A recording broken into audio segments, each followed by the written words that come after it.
We have Melissa Vaught, you just joined. Is there any way that I can unmute you and make sure that we can hear you? Sure. Okay, we can hear you. Can you hear me good? Yep. Perfect. Thank you so much. Uh-huh.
For attendees on Zoom, please remember that you'll have an opportunity to raise your hand during the public comment section. And if we have any call-in listeners, you hit *9. We don't currently have any call-in listeners, but if anybody joins, *9 is the option for raising your hand if you are an attendee via phone.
Again, for people on Zoom, you will have the opportunity to raise your hand and be recognized, just like any other member of the public during the appropriate times. And if anyone is a call-in listener, you may hit *9 in order to raise your hand. Thank you.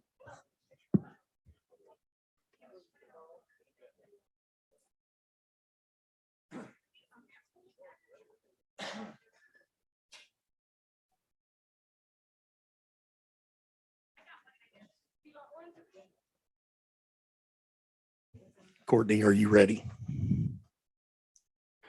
Yes, everything is running. Okay, calling the Planning Commission Board of Zoning Adjustments to order. Roll call, please. Michael, Here. Josh, Here. Penny, Here. Rocky, Here. Kevin, Here. Tom. Here. All right, looking for approval of the agenda and minutes. I make a motion that we approve the minutes. Second. Is it Josh? We need to Yes. approve the agenda first or together. I'm sorry. So- Together. Okay, together. Okay. Yes, that was Penny and Josh. Okay. Right. Michael, Yes. Josh, Yes. Tom, Yes. Rocky, Yes. Penny, Yes. Kevin. Yes. All right. I'm going to say a few things here and throughout this meeting. One thing that I've learned through all of my years in corporate America is when you're conducting a meeting is to lay out the rules and expectations for the meeting. So we're going to have a little bit of that tonight, try to keep things civil. So the first rules I'd like to go over tonight is rules for the public attending this meeting. I ask that you remain quiet and non-disruptive. That means no signs, no objects that are waved or displayed in a manner to be disruptive, no jeers, no loud or disruptive noises or no noise makers. Public comment will be heard at the appropriate times during this meeting. The rules for public comment at this meeting is that the general comment period that is about to start is for discussion of items that are not on the agenda. So if you have comments that are not related to any item on this agenda, that would be the time. Comments for comment periods for each project are done at the time of each product is being considered. The rules for public comment are to address the planning commission and staff in a courteous and respectful manner, address other citizens in a courteous and respectful manner. Comments to planning commission should not be repeat or duplicate comments of others who have already spoken. And please reserve time for those who have not previously commented or have new information. At this time, we'll open up comments from citizens. Anyone have any comments that are not related to any of the items on the agenda?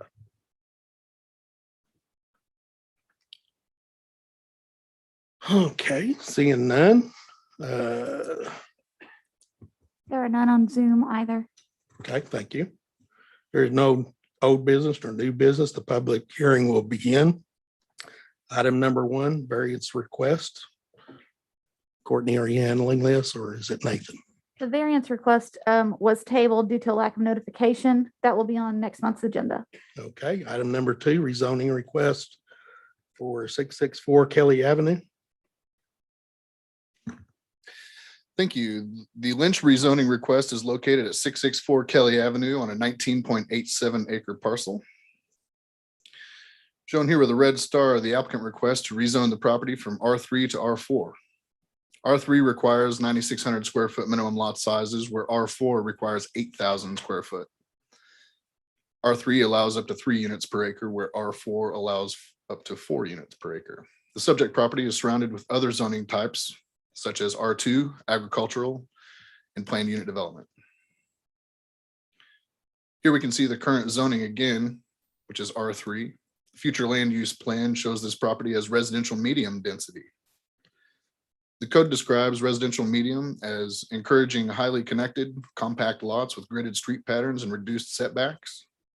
It goes on to give a range of 1 to 5 dwelling units per acre.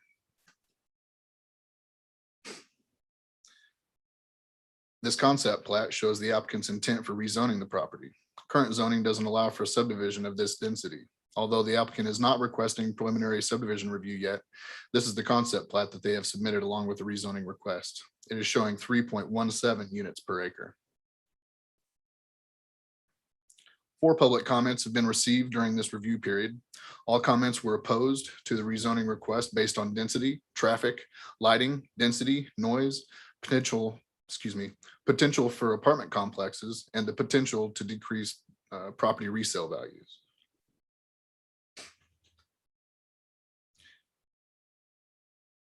Excuse me.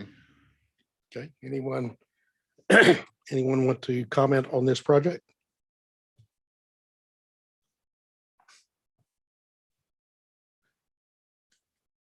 Seeing none, the Board of Zoning Adjustments will adjourn.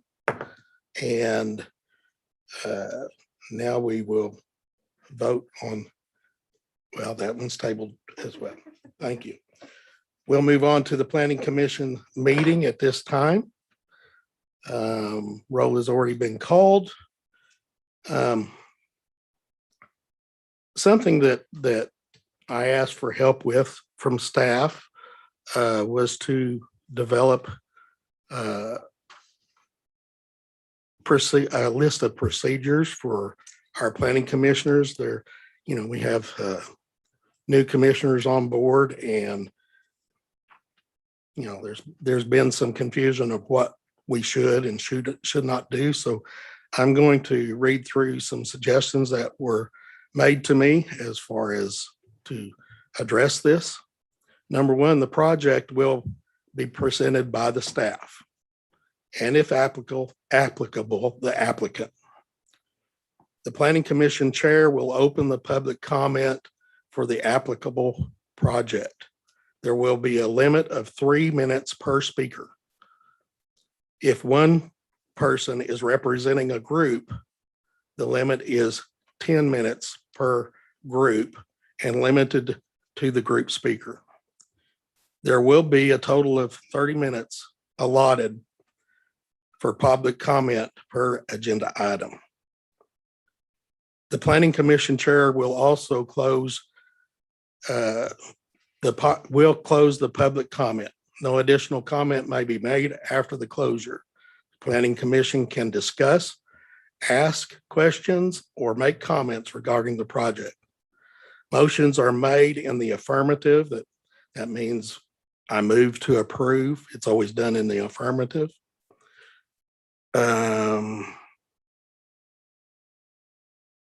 And the standard procedure of conditions or with staff recommendations or anything that has been discussed and added during that time. Any further discussion and deliberation by commission members may occur. Planning Commission members can vote to approve the motion, which is a yes vote, or deny the motion, which is a no vote. At that, I have some more items later to discuss with you, but moving on to Planning Commission item number 1, rezoning request of 664 Kelly Avenue. Thank you, Mr. Chair. This Lynch rezoning request is the same presentation I just gave. And so I'll just move on to the staff recommendation if that's the way you'd like me to proceed, sir. Yes, sir. With all the presentation and the public comments, based on the future land use plans residential medium designation, the availability of utilities and access, and that once development plans are submitted, a full, thorough technical review will occur. Staff recommends approval of the Lynch rezoning request at 664 Kelly Ave to change the zoning from R3 to R4 with conditions. Conditions are that the project remain in compliance with all local, state, and federal regulations. This zoning must proceed to City Council for approval, and that any improvements to this site require additional review. And I'll take any questions you have of me. Thank you, sir. Okay, is there anyone here representing this project that would like to speak? Okay. Yes, please. State your name. My name is Nick Gooderrice. I represent TriStar Contractors. We're bringing the development forward. And as staff pointed out earlier, we're not asking for, it's only about 3 more houses and it's currently approved for an R3. We're at 3.16, I believe it is, on density. So we're, instead of 60 units on this project, we're only asking for 64. So it's not a heavy densified. We could go up to 80 if we was at an R4. I'm not asking for, that's why we represented the conceptual to bring in with it. So that's all we're asking for is 4 additional units above what R3 would be, not really asking for what a full use of an R4 would allow us to do. So anyway, that's all I have. Okay. Any comments from citizens? Yes, Paul Coven, Mayor of Tontitown. The question I have, I guess, for the developer, if you don't mind, sir, if approved for an R4 zoning, that means it's approved for R4 zoning, correct? Correct.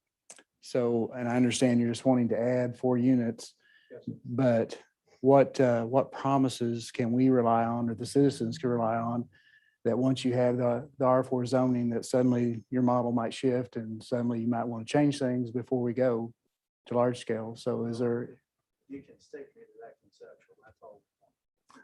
Right, and I don't disagree, but I've learned in my auction business that sometimes I have to have things in writing. And I don't presume that you're not going to do that, but Ms. McNair, is there something that we could utilize to ensure that to the citizens, that it won't happen? Nothing. If you rezone it to, I mean, the developer can certainly submit something saying that this is his plan and that he intends to do that. However, if you rezone it to R4, it is R4. And if he goes away and he doesn't develop on it, it stays R4. We cannot back zone or anything like that. So So what was it we used on some of these commercial developments up here on 112 where they had to Those- sign some sort of, those were conditional use permits, I think. no, it was something else that they, thank you, bill of assurance. that Oh, they- that they a bill of want. assurance. Again, he can sign that, Uh-huh. but if he goes away, it's still zoned R4. Yeah, if he sells the property, And, Right. and somebody else. it's comes not, into the it's farm. not a binding. This is why we need Mr. Eichmann. Yes. Um,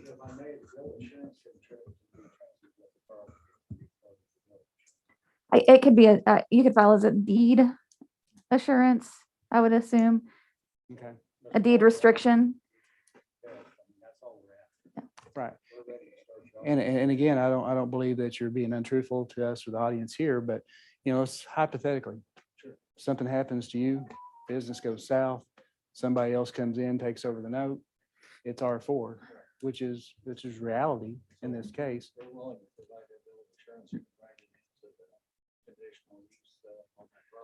How soon are you looking to start your development, sir? Because what I would like to ask on behalf of the citizens in Tontitown is to be able to make sure with my city attorney that this will stick. Is that fair, sir?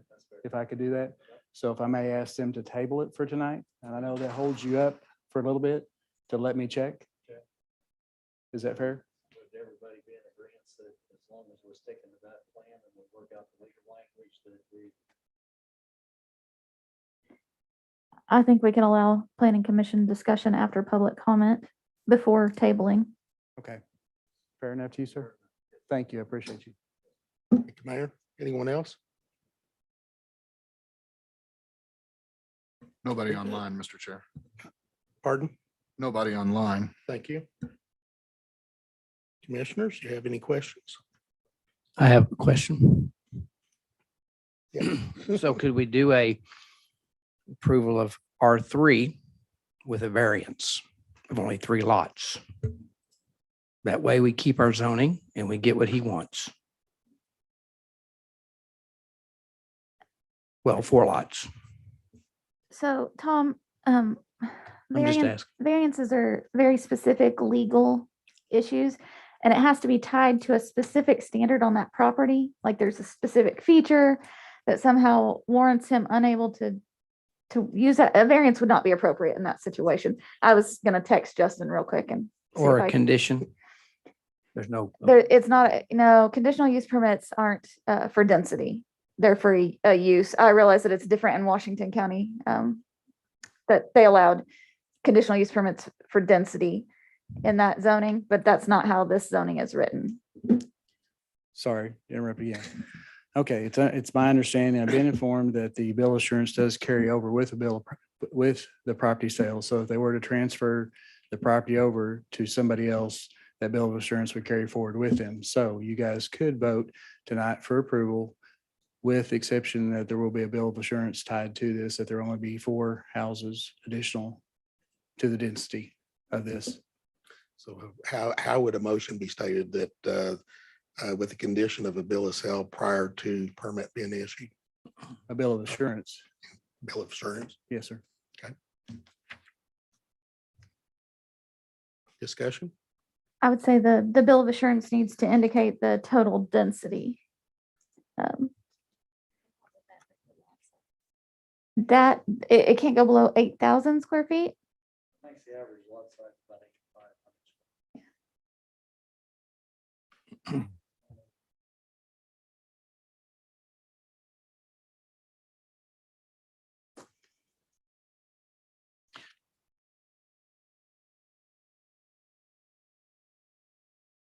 So we would say bill of assurance with a maximum, or I'm just asking how we would state this. A bill of assurance to be submitted stating that the overall density will be 3.17 units per acre.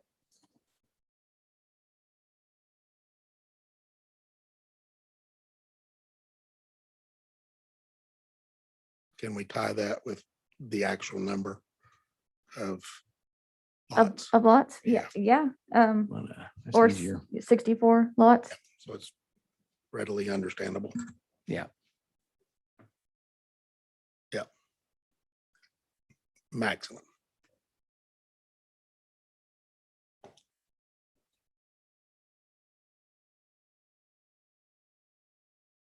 Yeah. Tricky getting it right, isn't it? Any other discussion?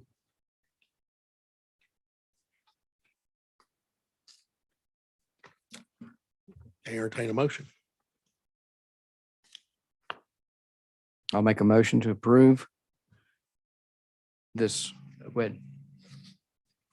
to approve this project to have the bill of assurance to be of the subdivision to have a maximum density of 64 lots. Buildable lots. I'll second. Roll call. Penny. Rocky, Yes. Kevin, Yes. Tom, Yes. Josh, Yes. Michael. No. Passes. Motion passes. Item number 2, final plat, Hickory Meadows Phase 2. Nathan? Thank you, Mr. Chair. The developer of the Hickory Meadows subdivision is requesting final plat approval of Phase 2 of the Hickory Meadows subdivision development. Phase 2 consists of 96 lots on 80.22 acres. The property was rezoned to planned unit development in anticipation of this subdivision. The specific requirements approved at the PUD are that the subject property is not less than 2 acres, in which it is over 80. That it conforms with the approved PUD district and is consistent with the intent and purpose of this section. This submittal is generally in conformance with PUD standards. Several variances and waivers have been approved to address areas that are not. Number 3, it constitutes an environment of sustained desirability and stability in harmony with the character of the surrounding neighborhood and is not inconsistent with the city's comprehensive plan. This submittal is consistent with the city's comprehensive plan. The applicant is requesting a density of 4.95 units per acre with single-family residences. The future land use plan showed this property as RCT, residential commercial transition.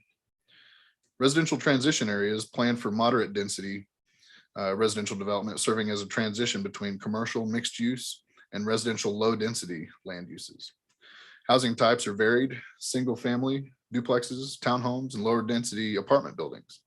Some neighborhood scale commercial uses may be included where appropriate, where access is available.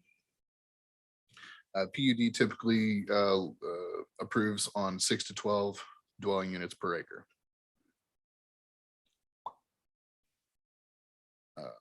Property adjacent to the development won't be adversely affected. In this case, the applicant has submitted drainage information and made all corrections required of the city engineer. Water and sewer were extended to the site and conform with City of Tontitown standards, including adequate fire flow. The applicant constructed the portion of Wildcat Creek Boulevard adjacent to this property, and all lots take access from interior streets. A left turn lane is shown at the intersection of Wildcat Creek Boulevard and Clents Road to help with the traffic flow. Recorded plat and plot plan required, and to follow all applicable procedures, standards, regulations, and laws governing the subdivision of land. In this case, the preliminary plat was approved. Number 6, phasing and development schedule is required. And the phasing plan was submitted and approved. Number 7, construction timeline is required. And in this case, yes, the construction timeline was submitted and approved.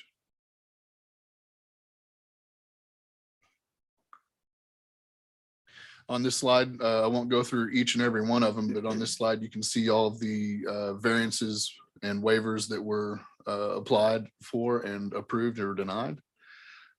Unless you'd like me to read through the list, Mr. Chair. Now that won't be necessary. Technical information, all utility comments have been addressed. Springdale School, Tontitown Police and Fire comments have all been addressed.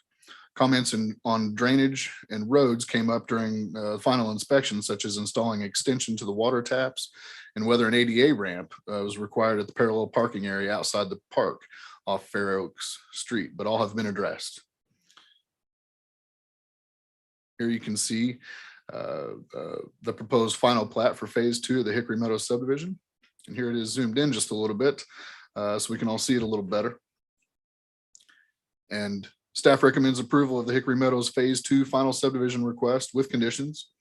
And I've added a couple conditions here since the time of the staff report.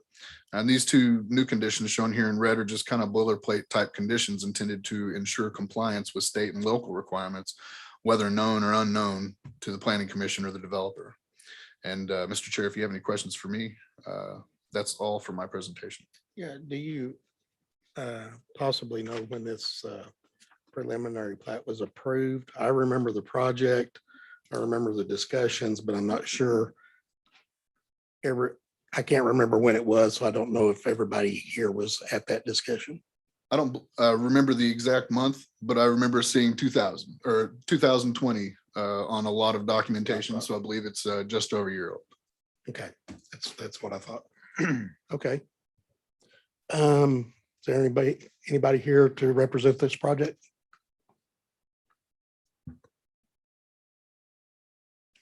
Any comments from citizens? There are none online, Mr. Chair. All right, open it up for discussion.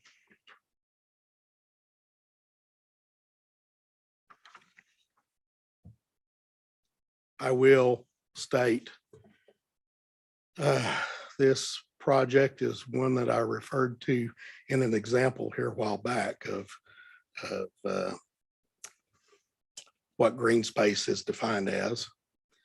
There was a lot of discussion in this project and a lot of not only allowances and approvals for waivers, but there was a lot of concessions on the developer on this project to get it done. If you have any questions, I'm sure Mayor may remember the details. Could I ask to please go back on those variances? And just, let me see this. Oh, there's a couple of things I wanted to ask. No street trees kind of caught my eye, and they requested a variance off of that. I remember that one. The question was, our code required that the trees be placed between the sidewalk and the street. And he wanted to put them inside so that the city wouldn't have to deal with sidewalks buckling up and that sort of thing. So he's still planting the trees, but in a different place. Yeah.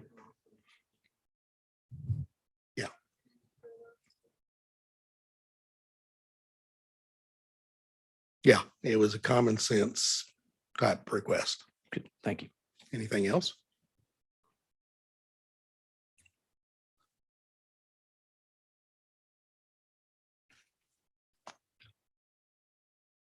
Seeing none, I'll entertain a motion. Motion to approve final plat subdivision for Hickory Meadows subdivision with conditions. I'll second. Roll call. Michael, Yes. Josh, Yes. Tom, Yes. Kevin, Yes. Penny, Yes. Rocky. Yes. All right, the item we have all been waiting for. Item number 3, large scale development expansion request for Ecovista. This is where I want to add a few more comments before the comments section. I'm about to open up the comments for public on this project. I remind you, as stated earlier, public comments will be limited to 3 minutes per speaker and with a total limit of 30 minutes. due to the fact that the city council, and all due respect, and I'm happy to see new people, new faces here tonight. But due to the fact that the city council and planning commission have heard multiple hours of comments in 4 city meetings, as well as an offsite citizens meeting and many one-on-one discussions, we ask that you refrain from repeating comments made at previous meetings. We also ask that you yield your time to those who are here that have not previously had the chance to share their comments, or to those who have new information not previously shared. And at that, I'll open it up for comments. Rocky, do you want a staff report? If you want to do that first. I It's guess up that's to okay. you. I mean, we've heard it. Yeah. Would you like that? I have. Yes, let's Okay. do that. Okay, so very quickly, I won't go over, as we've heard this many times, and I'm trying to take up less of your time as well. They are requesting, Ecovista is requesting to have their preliminary large-scale development for their expansion request. We all know where the site is located, just south of Arbor Acres Road. This is a good diagram. You can see in October of 2020, the green line represents property that was rezoned at the time to EUL, which is the only district in the city of Tontitown that allows for a landfill use. And tonight, all of the ones that are in orange are any part of the large scale development, which means they may have areas of detention or haul roads, but not this entire thing as the expansion. The only expanded areas are in between the active class 1 and the closed class 1 landfill is for the proposed class 1 expansion area. Class 1 is household trash. The class 4 expansion area is just to the north of the existing class 4 landfill area, which is for construction debris. So while multiple parcels are involved, the only expansion of the landfill use is within the areas that you see on the screen. This is the overall site plan. They're showing buffering, additional detention and drainage to come into compliance. They're showing their 250-foot setback around the entirety of the property for any work, including in the borrow area and definitely within any active landfill uses. And the proposed class 4 is 12.24 acres and the proposed class 1 is 9.67 acres. They have updated their phasing plan. I'd like to point out, and I'll point this out on another slide additionally. Because of citizen comment, Ecovista has rearranged their phasing plan. And I think that says a lot, that they are trying to listen and trying to respond. And so in 2021, they've already completed the paved entrance road, and they are working on the installation of the truck wheel wash, as well as beginning to put in all of the visual landscape screening around the exterior. They've ordered those trees, and then they're also installing some fencing that was due to a concern about some dangerous areas and a nearby resident.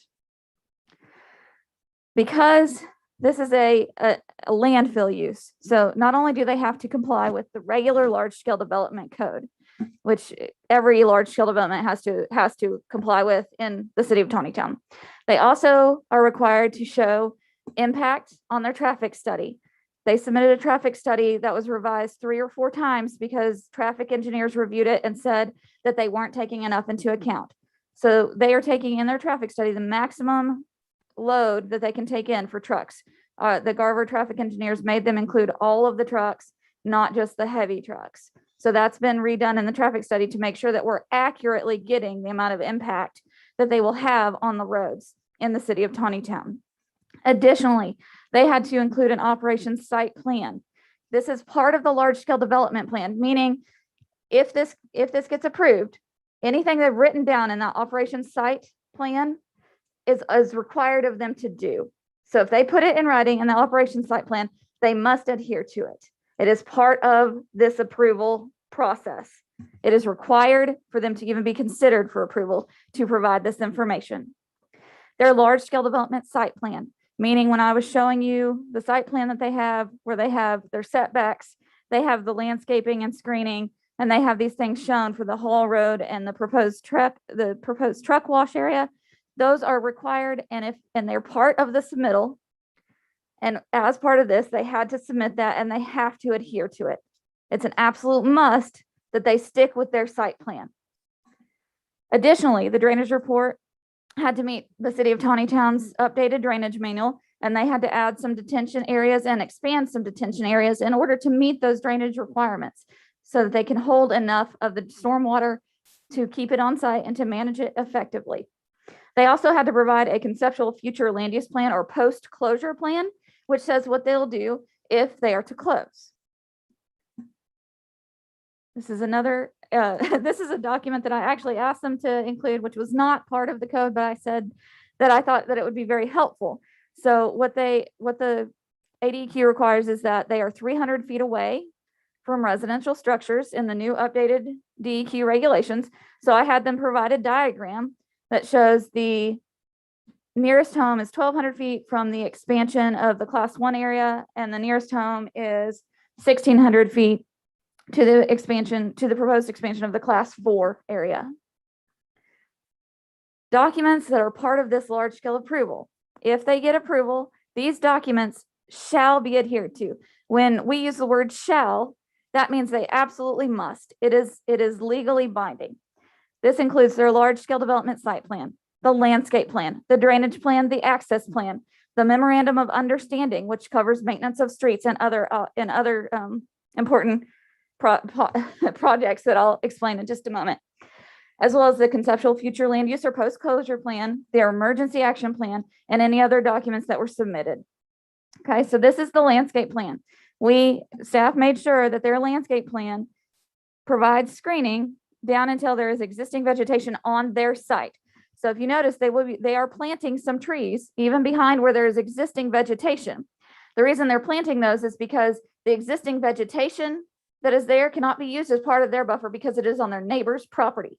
They have to provide their own buffering on their project. So they had to extend their buffer area further south than what they originally proposed. In their operations site plan, and this is a really important document, they showed their proposed fill and borrow areas, the access roads, the drives, the grading plan and cross sections that show the landfill overall height. They had to show the height of fencing and buffering, proposed structures, existing structures, natural areas that are to be preserved. They have a large preservation area to the south of this site. Existing and proposed utilities, a timetable of phasing, and then management of stormwater and drainage, management of leachate, which is the sludge that comes from decomposing trash. They have to handle that appropriately. The management of landfill gas and odors, planned hours of operation, management of litter and vector control, and management of vehicular mud tracking onto public streets, as well as making sure that all of their employees are properly trained in an emergency. The memorandum of understanding is one of the, I think, most important things that has come out of this review process. And this is the document that shows how they're going to be in compliance with the impact that they showed in their traffic study. So what we asked them to do was show your traffic study shows that you're providing this much impact. How are you going to offset that? So in the staff report, we did note that there were some changes that staff still had. Those have been updated, and there were copies on the back table, and all of you have copies in your packet of the updated information. So portions of this agreement are tied to DEQ approval, meaning if they don't get their permits from DEQ, they won't be held to these. But right now, Ecovista will contribute $100,000 every 4 years for a total of $400,000 to the city of Tontitown for maintenance to the primary route, which is from Clint's Road along Kelly, Dow, and then to their site entrance. This has been updated to include what's called a consumer price index, so that if inflation occurs, they'll take that $100,000 and apply this percentage to it so that the dollar amount for the city doesn't get reduced because of inflation. So that has been added to the plan. Additionally, Arbor Acres is going to be improved on both sides of the road to a 3-lane standard so that there's a turn lane for these trucks to come off of Arbor Acres so they're not blocking traffic.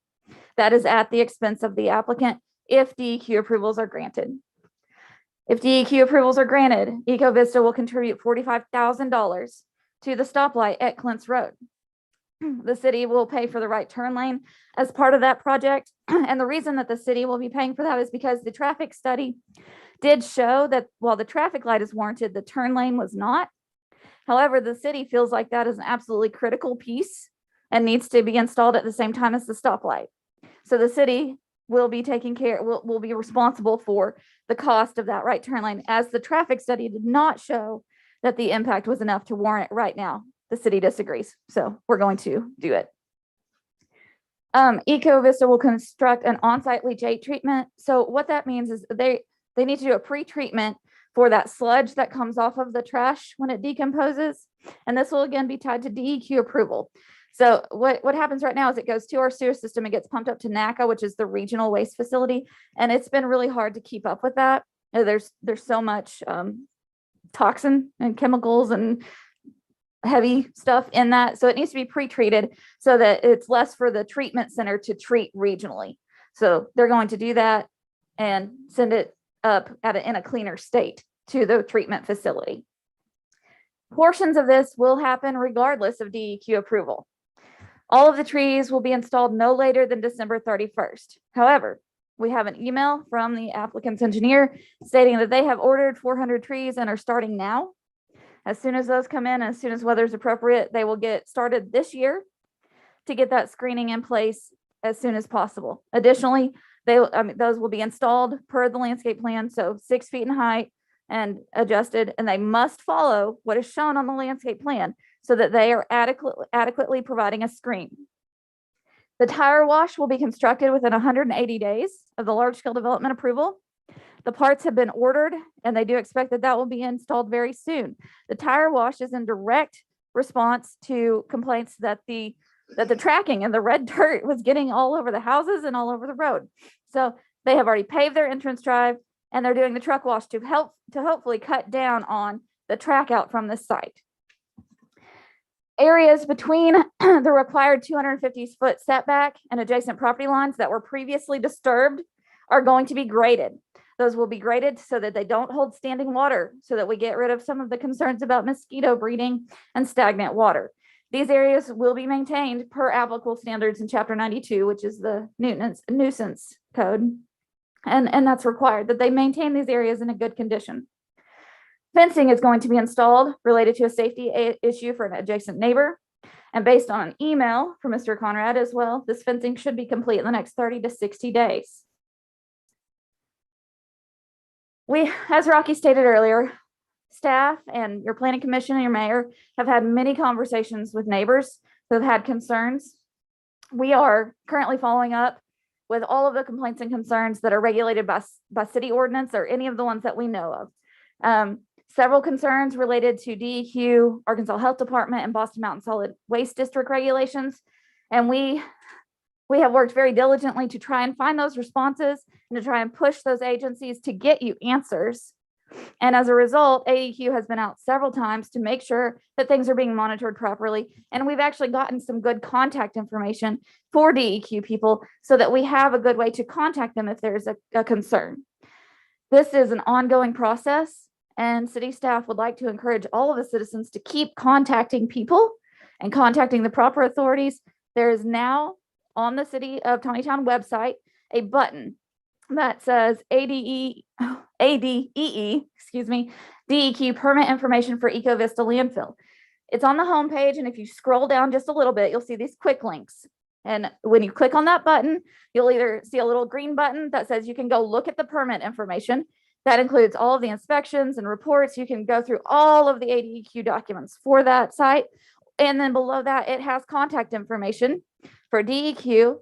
It has contact information directly to Ecovista. It has contact information for the code enforcement officer for the City of Tontitown, and contact information for Boston Mountain Solid Waste District. If you are having any trouble getting a hold of somebody, call the city. We are going to help you. We're going to find you the right person to contact. So I just wanted to go over a few of these because I think it's important that you understand that the city and the city council, the planning commissioners, we have been listening, and these are changes that have been directly affected by citizen input. When we began the process of drafting the landfill code, many citizens came and told specific areas of concern, such as having the entrance road paved so that there's not track out, having the tire wash.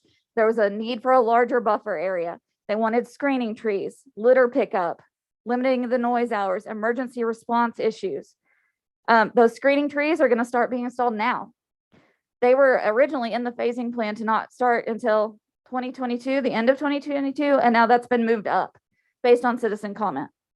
The tire wash is being installed as soon as possible. Again, this is in direct response to concern about track out. This has been moved up from the original installation date, and that is based on citizen comment. Your voice matters, and we will get information out to you about what you can do. Like if you provide comments, we are going to try and find solutions. Fencing is going to be added for the neighboring property.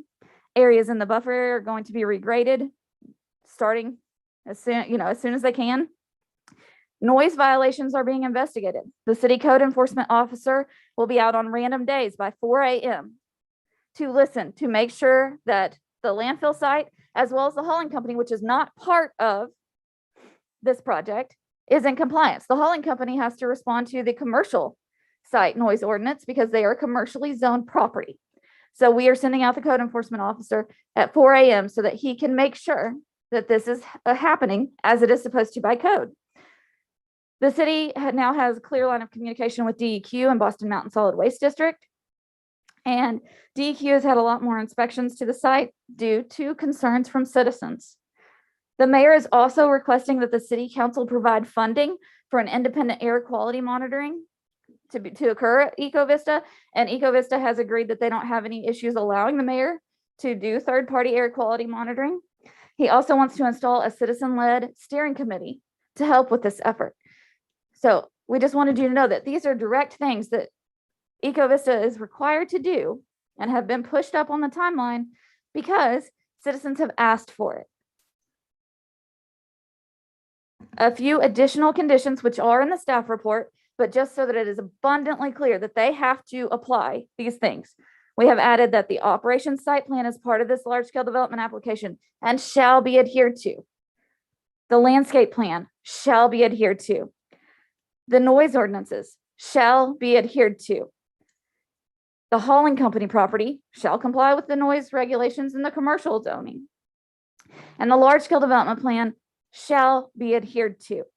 So these are in addition to conditions that you saw last month, so that you understand that all of the parts of this, it's not just a plan, but all of the parts and documentation, because this isn't a landfill large scale development, have to be submitted and will be adhered to. There is one change from the time of the staff report, and it's that the memorandum of understanding shall be signed after final review by the city attorney. I believe all of the other conditions were in the staff report. If we would like to discuss any of them, please let me know. All right, I'll open it up for citizens' comments at this time.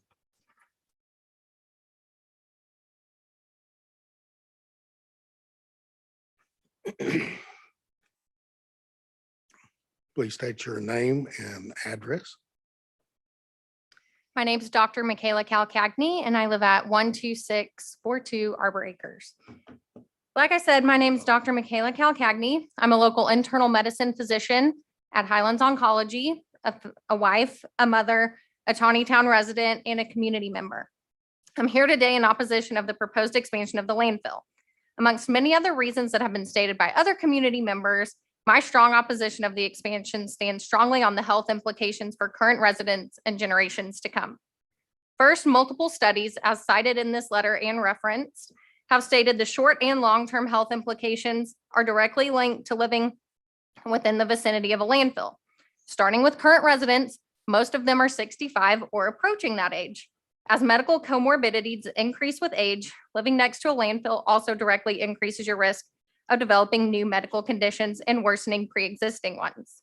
A large-scale study showed that people living near a landfill had much higher incidence of lymphocytosis, neutropenia, which decreases your immune fighting response, and anemia, which leads to poor oxygenation. This has been directly evidenced by multiple of our neighbors living near the landfill. We've had one neighbor become so severely ill, she's been hospitalized after a diagnosis of cancer, and we've also had another pass away. We are unable to say that these illnesses were not in part, if not entirely, caused by waste from the landfill. Next, and most importantly, to myself and my family, the impact this has on our children. As the new mother of a toddler, his health and the health of all children is my utmost concern. Another large-scale study looked at more than 240,000 people over a 12-year period living near a landfill. This study showed, quote, a strong association between hydrogen sulfide and deaths caused by lung cancer, as well as deaths and hospitalizations for respiratory disease. The results were especially prominent in children, end quote. As a mother of a child with a family history of severe asthma, this is highly concerning. There's no debate over whether keeping children safe and healthy is every person's top priority. So why would we intentionally do anything that would raise the risk of a child being hospitalized, suffering, or even directly causing their death? By expanding the landfill, knowing that there has been a drastic increase in families moving into the new residential areas directly next to the landfill, you are choosing to ignore the health risk to children and are thereby culpable in their illness. Finally, the COVID-19 pandemic. Too numerous to count studies have directly proven the closer you live to a landfill, the greater your increase in respiratory illness. As evidenced by a CDC public health assessment, quote, ambient air near a landfill has harmed the health of people living or working near it by aggravating chronic respiratory disease, such as asthma, and aggravating chronic heart disease. Nobody wants to say that they also contributed to deaths through COVID-19. Thank you for your concern and attention to the matter, and I pray that you uphold what you said you would do when you took your position, and that you help protect the children and next generations of Tontitown. Thank you. Thank you, Doctor.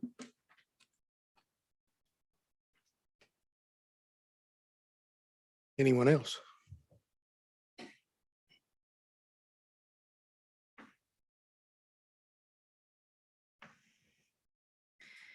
My name is Jamie Morgan and I reside at 3592 Wildcat Creek Boulevard. This large scale development isn't just another fence around some pool equipment. This is directly tied to the 2018 resolution made by the city to support the landfill's expansion, a resolution by the city of Tontitown to accept the location of the proposed expansion of the Ecovista Class 1 and Class 4 landfill subject to the filing, review, approval, and issuance of a large-scale development permit, along with the appropriate zoning. Mayor Colvin stated repeatedly during meetings at the rezoning that this had nothing to do with the expansion and that it would allow the city to have more control over the landfill, which we feel that that was misleading information. There were codes in effect that could have helped us sooner. Over the last year, you have seen and heard from in one form or another from over 1,000 citizens in meetings through our signatures that we collected, Facebook, I know y'all are watching. And those citizens want accountability and they do not want to see the landfill in Tontitown's future. We have concerns about our health, safety, geology, property value, code enforcement, and sustainability. Not to mention, we just want to be able to enjoy our own homes and yards. Last week at the session, you planners were told that you were not allowed to pass a large-scale development with conditions, and then you were threatened with legal action if you didn't vote a certain way. I felt threatened and I wasn't even sitting at the table. Your actual code outlines that you can pass with conditions and deny a large-scale development, and number 7 reason on the list that's outlined in your code says that any circumstances determined by the planning committee can be a reason to fail a large-scale development. Guidelines also say that in section 3 additional review that you can request additional studies as needed. When your primary objective, according to the code, is to protect the safety, health, and well-being of the citizens, it seems like additional studies would be needed. The geographical karst studies provided by Waste Management are decades old. If a sinkhole forms, who's going to be responsible? Has there been a study that shows the impact of how the new light is going to affect the traffic on 412 and Clink? If you've been in morning or 5 o'clock traffic, you know it's crazy. Where are the studies on the impact of our health? After hearing from a local physician, you're now aware that these possible implications to our health and realize that you're being asked to both expand the landfill and to allow subdivisions to build around it.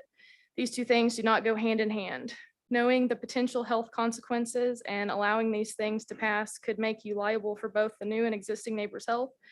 And remember, as stated in that work session, legal action can be brought against you since you act in the administrative role, and I'm assuming that includes Garber Engineers and Courtney McNair as well.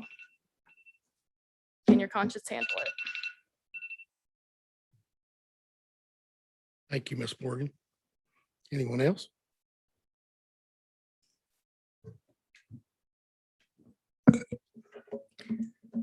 Hello, my name is Angie Russell. I live at 1497 Arbor Acres Avenue.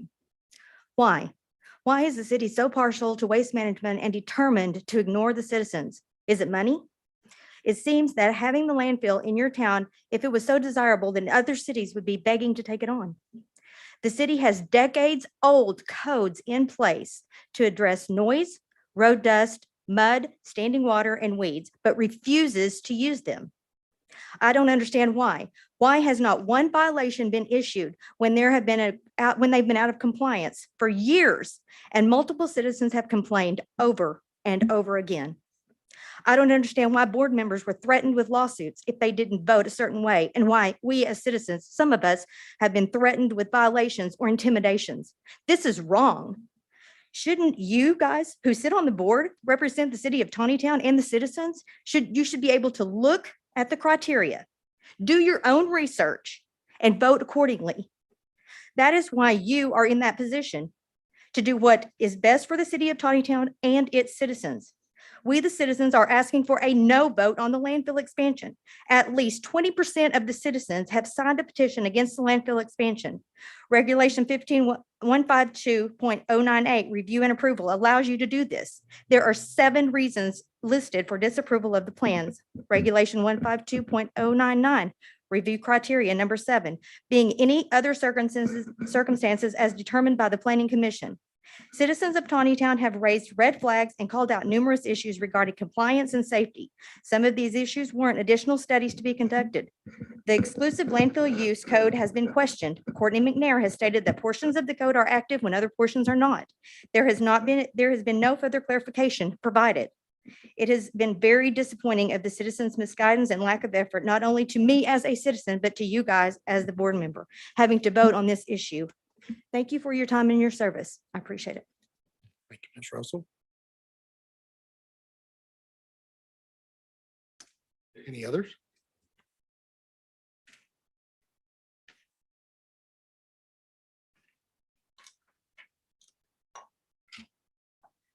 My name is Deborah Newman. I'm at 2049 Penalto, and I love Tontitown. I was a little impressed and encouraged even by what was on the screen tonight. I understand big business. I understand marketing strategies. That a lot of these big businesses use when they want to sell me their product. In this particular instance, I'm going to be referring to the waste management. I have 2 very nice wine bottles here. Both have been designed to sell me their product. One might contain very fine wine. One might contain snake oil. You don't know until you buy it and you purchase it what you've got. And at that point, after you've tasted it and decided there's not a good taste left in your mouth, it might be non-refundable.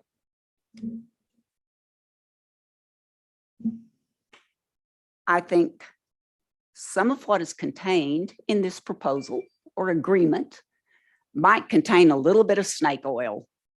And folks, I ain't buying it. I hope all of you do not vote yes on a 12-year expansion. It might be non-refundable. To my fellow Tontitown citizens, we could choke on snake oil in the form of improvement taxes, road repair, and a very ugly landfill in the middle of Tontitown. I was recently asked by someone that I have a lot of respect for in this town. What do I want my town to look like in 25 years? Well, I can tell you, I might be a little bit selfish, but I'm more concerned about what it looks like right now. And what you all vote on tonight will have a direct effect on what this town looks like in 25 years.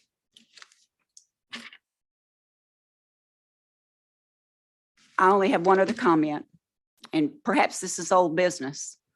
We talked about going to be a thought here in a minute. We talked about staying in compliance. All of you are familiar with the I-40 bridge. In Memphis, it passed inspection after inspection after inspection. And then what happened? There was a big crack in those inspections that put thousands of lives in danger. That's really all I have to say. But I think my comparison with, do we want fine wine or do we want snake oil? And I ain't buying it, folks. And these are empty bottles. I already considered it. Thank you, Ms. Newman.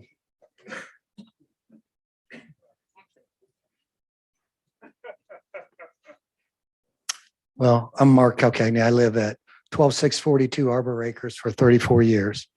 Thank you for allowing us to speak today and appreciate you listening and hearing.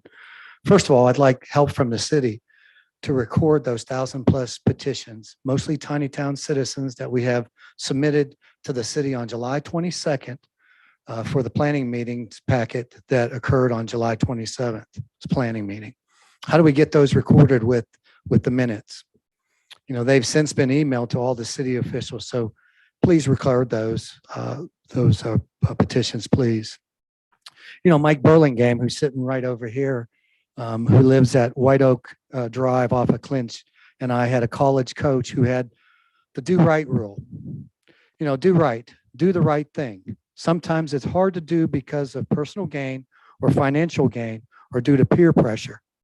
I'm urging you to do the right thing for your neighbors who live by the landfill. Do the right thing for the people that live on Clinch, Dow, Kelly, and Arbor Acres. Do the right things for the 9 subdivisions and the elementary school less than 1.5 miles away. Do the right thing for the 1,100 signed petitioners, mostly tiny town citizens, who oppose the expansion.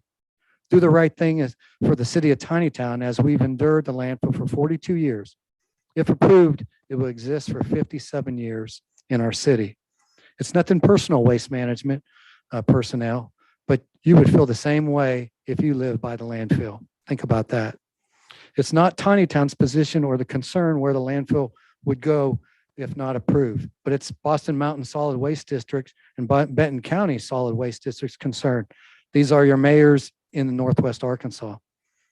You've heard and seen the health issues, traffic safety concerns, more houses, more people, more traffic along landfill traffic. We have always brought up health, safety, and the environment with the landfill, never really about property values. Is a landfill what the people of Tinytown want? Most, if not all, say no. Do this group here and people in this room represent the people of Tinytown? My last question is, if there was not a current landfill in Tinytown, would the city plan to put one at the current location? I hope you do the right thing and vote no to expansion. Thank you. Thank you, Mr. Calcagney. Anyone else?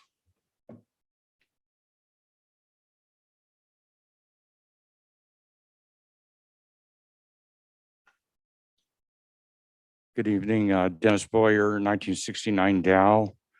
I just have a few things I'd like to say that I think need to be said.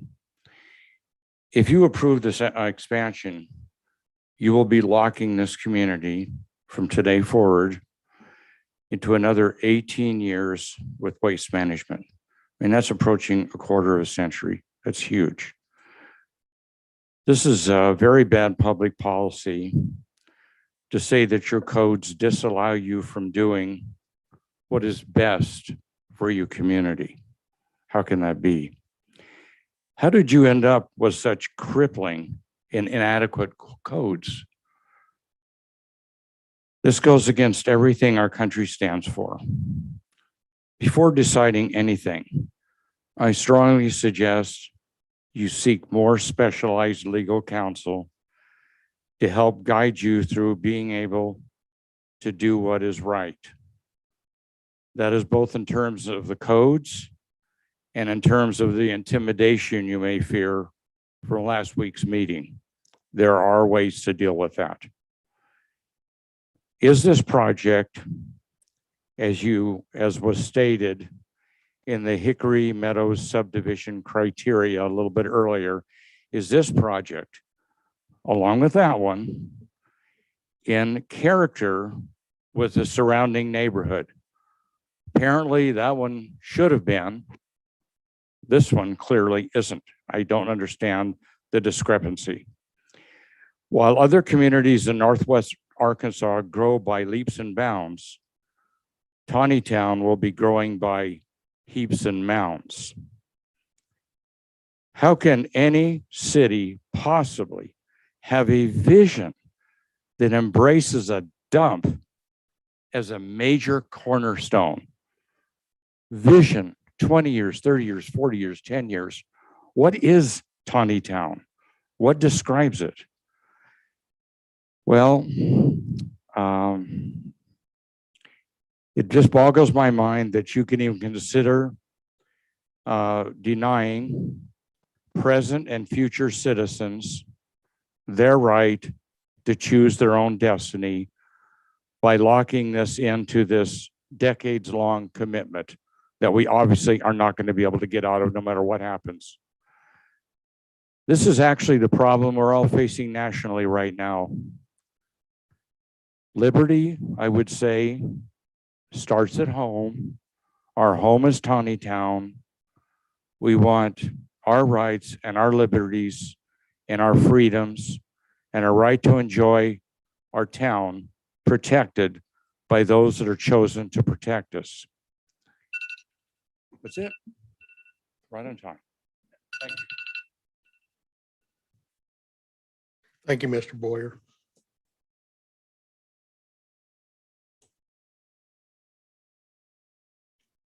My name is Donna Penalto, and my family has been part of Tontitown for 60 years. And I just want to share a story that happened to me recently. My family had a chance to help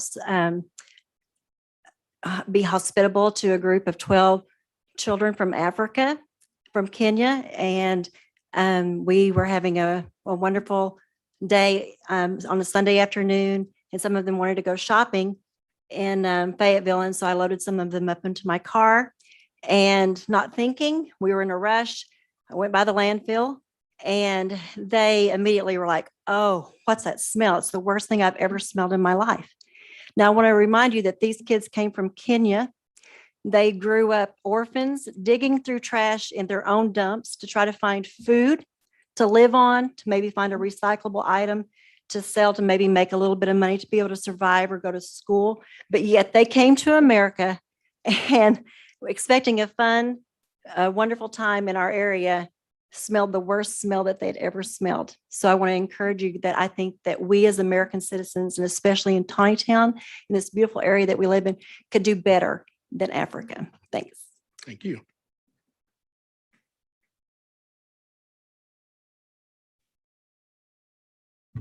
Anyone else?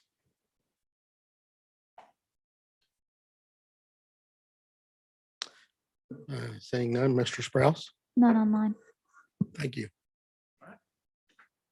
Thank you, Mr. Chairman. My name's Doug Sprouse. I live at 119 Rogers Circle Drive in Springdale, Arkansas.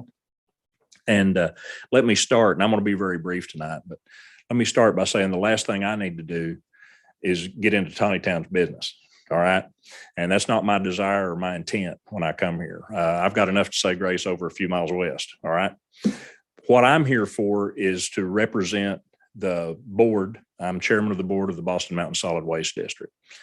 And just so everybody understands what our role in this process is, that several months ago, we had a request to approve a certificate of need. I believe, I don't know if that's the first step, but it's near the first step in any type of expansion or building of a landfill. And I don't think I'm going to surprise anyone here, and I don't think anyone's really going to disagree with the fact that we're a fast-growing area, and the landfill has a finite life, and then as it's expanded, you can expand that, you can extend that life. One of the big discussions that we had while considering the certificate of need was waste diversion, and how can we do better as a region in encouraging recycling and other methods to expand the life of our landfill even further. And we took that seriously. We had a study done. We just got the results of it about a month ago. And now, but I've been part of a lot of studies, and some go somewhere and some don't. But I will tell you that Benton County Solid Waste District was also a part of this study, as was, and Northwest Council has taken up the mantle and is trying to get a lot of participation and really work with all the cities and the counties and figure out some ways to do recycling better and more of a regional effort in recycling that again would even extend the life of the landfill further. So we took that as part of that was a move that the board took while granting, I think, voting unanimously to approve the certificate of need. And so that was the waste district's role. The waste district, I think as Mr. Calcagni said, we're made up of mayors in the area, also Boston Mountain Solid Waste District also represents two counties, Washington and Madison, and both county judges are also on that board. And so we do take our work seriously, though. We are charged with ensuring that we have places and capacity for things, whether we're talking about sewer, whether we're talking about other types of wastewater, whether we're talking about trash. We've got to ensure that we're not handing our future off to uncertainty. We don't want to be the region that in a few years that has train cars and truck after truck and sometimes even barges looking for a place to put their trash. And as long as Waste Management runs a quality landfill and does things by the book, and we have every reason to believe they do, then we think we fully support the expansion and that's why we passed the certificate of need. Okay, thank you very much. Thank you, Mr. Sprouse. Okay, comment section is closed. As I shared with you earlier, there were some things that I wanted to share with you, the commissioners. It came to my attention just this week. You would like to speak? My name is George Wheatley. I work for Waste Management. I live in Johnson. From my driveway to the driveway of the landfill is 4.7 miles. Yes, it's 4986 Prestwick South Circle. Yeah, that's where I live. Is that taking up my time? Okay. Anyway, I'm the resident spear catcher for Waste Management. This has been I think, a well-vetted project. I commend the citizens. They've certainly put together quite an effort. I've gotten to know many of them. I can't say I disagree with them. On the other hand, I work for Waste Management. And what is Waste Management responsible for? We're responsible for running a landfill here in Northwest Arkansas. It just happens to be where it is. I commend each one of you for your willingness to serve. I used to be an elected official. I know you're not elected, you're appointed. I appointed many planning commissioners when I was a mayor, and I understand how difficult the job is. But with all of everything that's been said and done, we just want to thank you for the effort that's gone forth. If this is approved, I'm excited about what all will be continued to do and improved at the landfill. And we would appreciate a good vote. Thank you so much. Thank you. I don't miss anybody. I've already spoken, but Ms. Calcagney has conceded her 3 minutes to me, and I have a short comment. Come on up.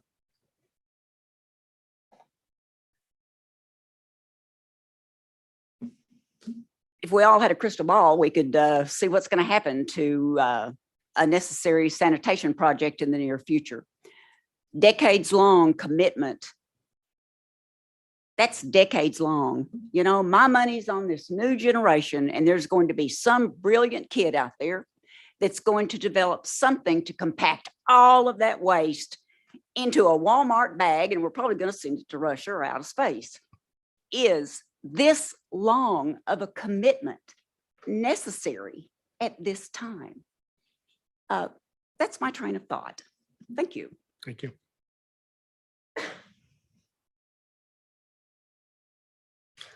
Any more? Okay, I'll again close the comment section of this. I would like to address the commissioners at this time. First of all, to the new commissioners that just started this year.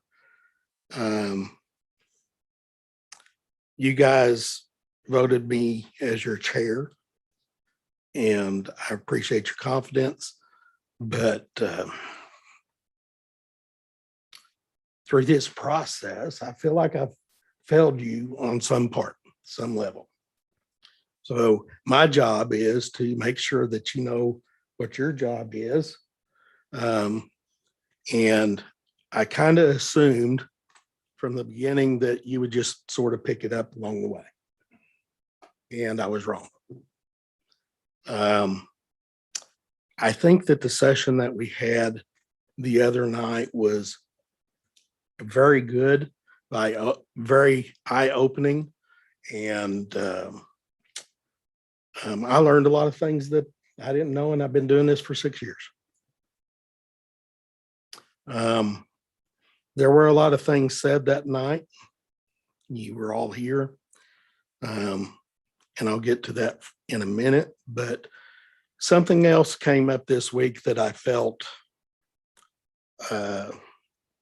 that hasn't been explained well, and I want to explain it right now. So the mayor, Courtney, myself, have said on multiple times that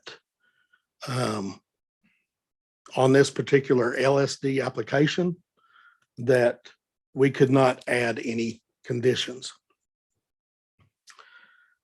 That is a correct statement, but it was incomplete. So I would like to clear that up right now. Yes, by code, the Planning Commission has the duty and the right to add conditions. Okay, that is a fact. It is in our code. At the same time, the statement that was expressed by Courtney at the last planning meeting was correct as well. If you listened closely, once she went through all of the conditions, she stated, unless I have missed something, and if I have, please let me know what I have missed. What that statement was meant to convey is that we can add conditions, but the conditions the only conditions we can add are those that bring the applicant's project up to meet city code.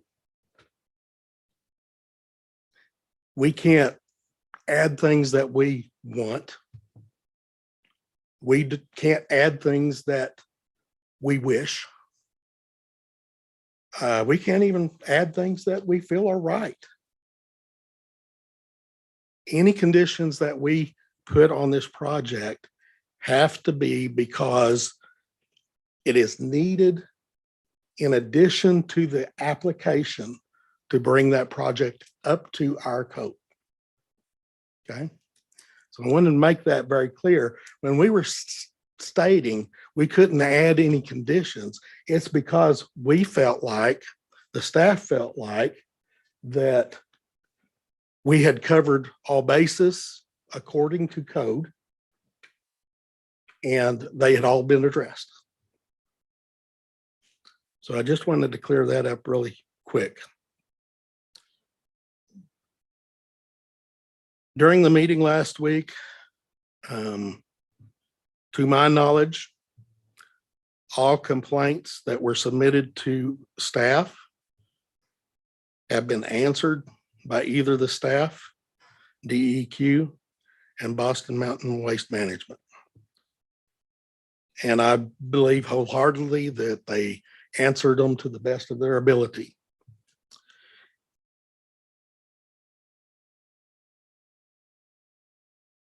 Something else that was confused through this whole process was that I would say none of us, citizens, staff, planning commission, mayor, all of us tied together did not fully understand where the city of Tontitown's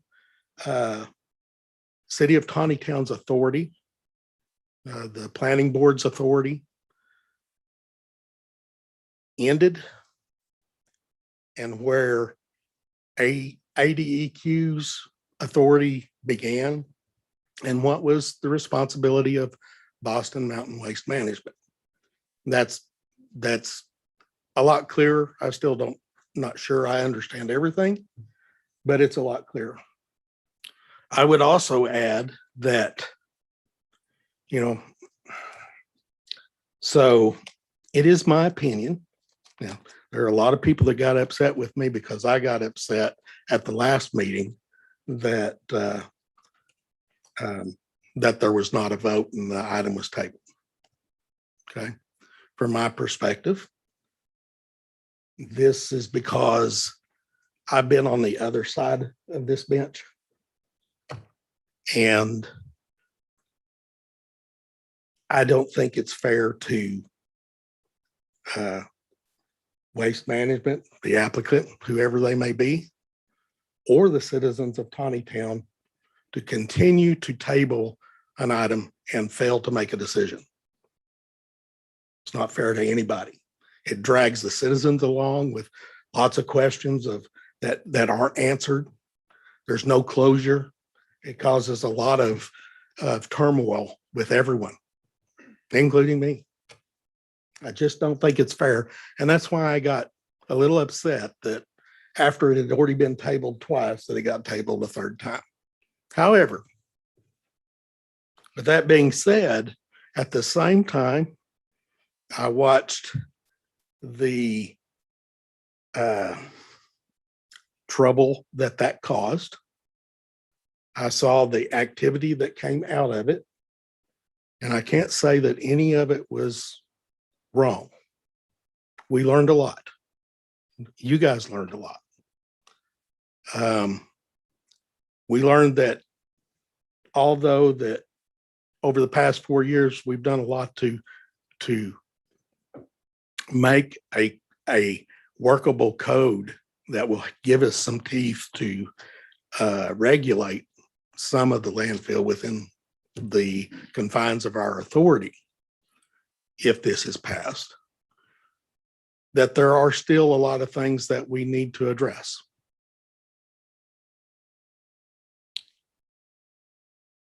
And we know better how to do that. So again, I would say that to my knowledge, unless there's something new I don't know about, all of the complaints and questions have been addressed in some way.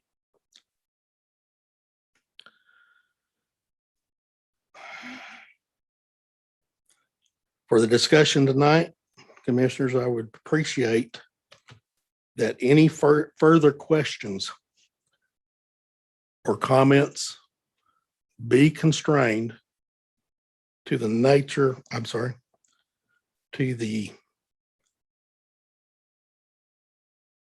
to those that are new in nature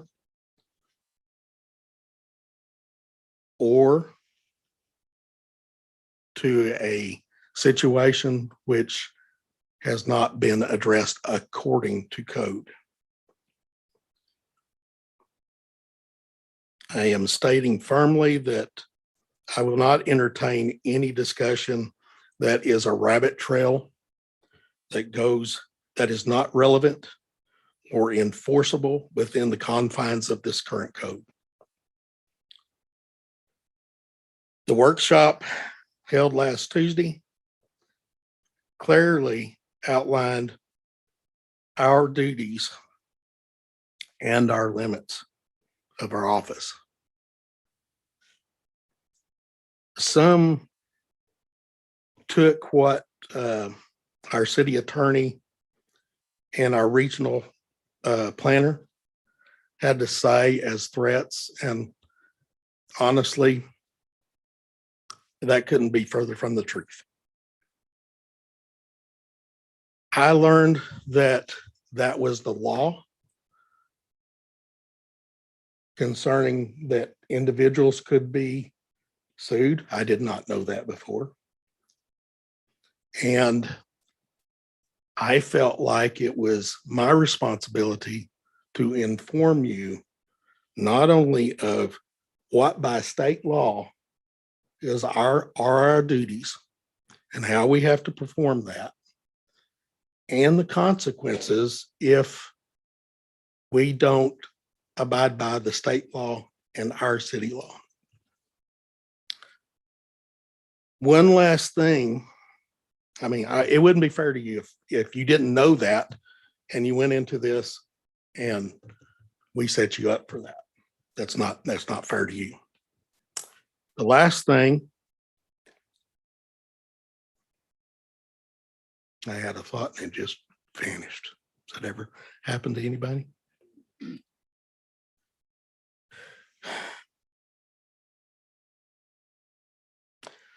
Okay, so I want to clarify one other thing. This was not in my notes, so that's why it just left.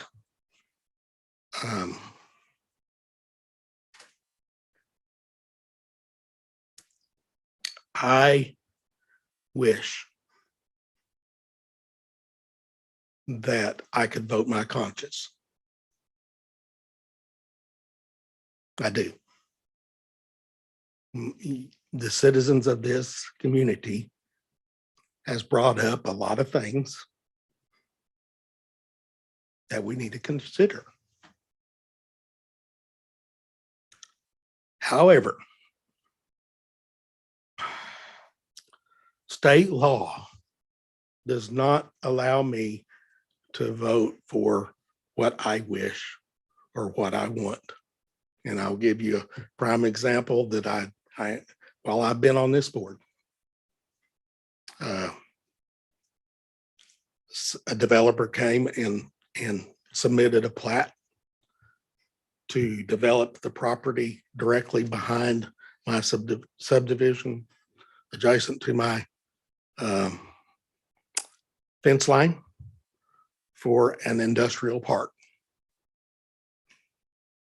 And boy, did I not want that in my back door. But I knew that they were meeting all the requirements of this zone, and they were meeting all the requirements of the code. And while other people on the board were wondering why I didn't abstain or recuse, I voted for it. That's my job. It's not about what I want. It's doing the right thing on every project. Now, you may disagree with what the right thing for this project is, but I have a clearly lined definition of what my job is. And commissioners, I think you understand it now. Our job is to compare the project to the code that our city council enacted into law. And if it meets that code, then our duty is to vote for it. And if it doesn't, then we can vote no, or we can ask for whatever the condition is, whatever is needed to bring it up to code. But in all reality, that's where our authority ends. State law. With all of that being said, I would, before we move on to discussion, because of all the discussions we've had, because of the workshop, because of knowing that we need more training, there's two things I want to ask of you. Number one, I have asked for Mr. Jeff Hawkins and Tim to come back at some later time to provide more training for us. I realized the other night we had a 2-hour hard time limit, and he zoomed through a lot of things, and I could see a lot of the information just going poof, poof, poof over people's heads. So I understand. There was a lot discussed that night in a very short period of time. And they have committed to being willing to come and train us further. So I ask that you make yourselves available. We'll try to make it as convenient to everybody's schedule as possible. The other thing that I would like to say to you is that after we do what we have to do tonight, we all know there's more to do. There is always room for improvement. Well, that's the way you run a business. You always look the next year and you have to improve on it, right? So there's lots of room for improvement in our code. I admit it. I see it. There are limits to what we can do, but we can add some more regulations to help monitor and enforce things that are better for our citizens. Now, again, it's not our authority that we can do that, but we can come up with those suggestions and write it into, work with our city attorney and try to write it into code. And if it passes, then it'll go before the city council and hopefully come to law. And then the next time this happens, we'll have a better law. With all that being said, I'm opening it up for discussion. I want to make a quick comment about the reason it was tabled. And it wasn't to kick the can down the road or it wasn't doing a disservice to Waste Management at all. The reason it was tabled was because half of this planning board did not understand what code y'all were to follow. We were told the wrong code is what it was. So I don't want what you said, Rocky, to sound like, you were frustrated. I was frustrated. Yeah. I even said that. I'm very frustrated. Mm-hmm. But we were just trying to do a service to the people. That's all we were doing. Absolutely. I understand. We were in no way trying to do a disservice to you by tabling it. That's the only comment I'm making on that.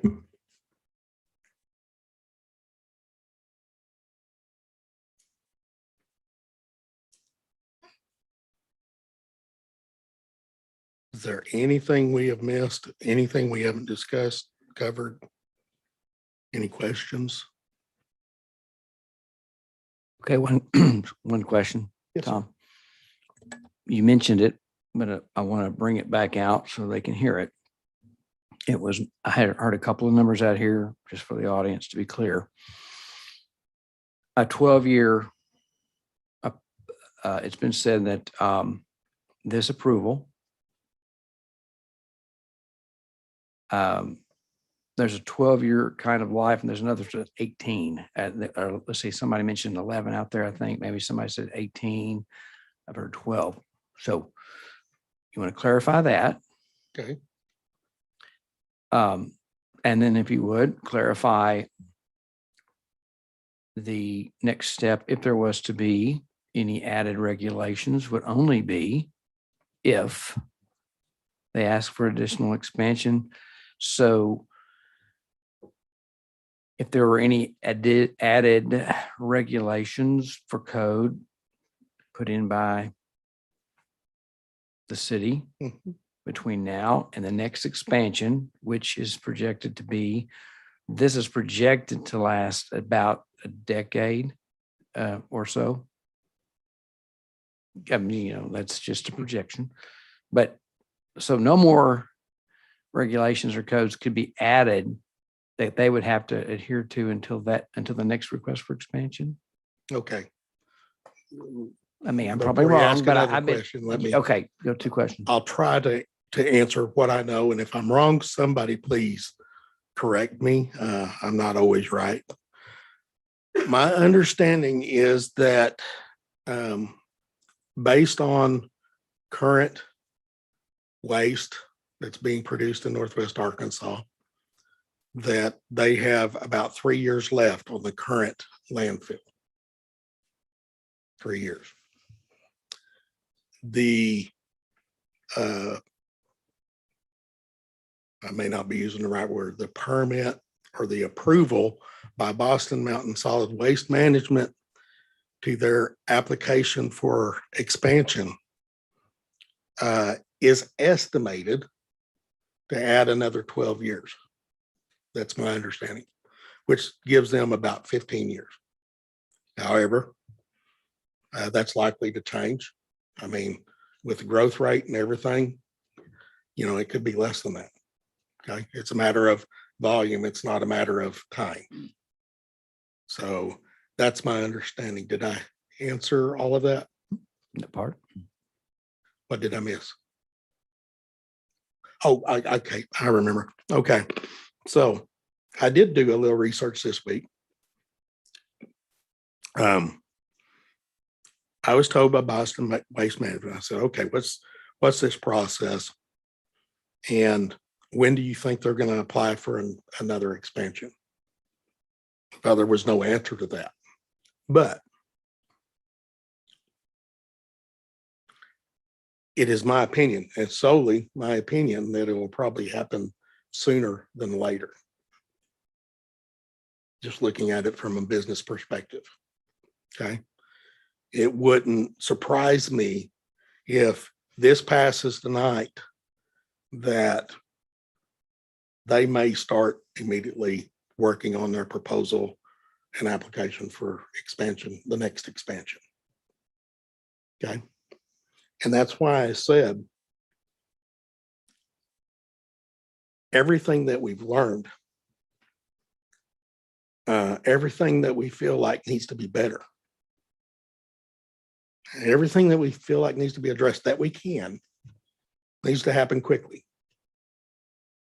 And that's why I made the request that you make yourself available, not only for training, but I feel like we've got a number of workshops ahead of us. And I'm sorry y'all got thrown into the toughest planning board application I think we'll ever see. I'm sorry. It is what it is. But I think it's going to happen quickly. So I think we're going to have several workshops and iron out quickly and get it pass through city council. And I think they will have to be involved too, because they know things we don't. Okay, so that's the reason I said that. And it's because that if we don't get it done and they apply under the current code, that's all we can hold them to.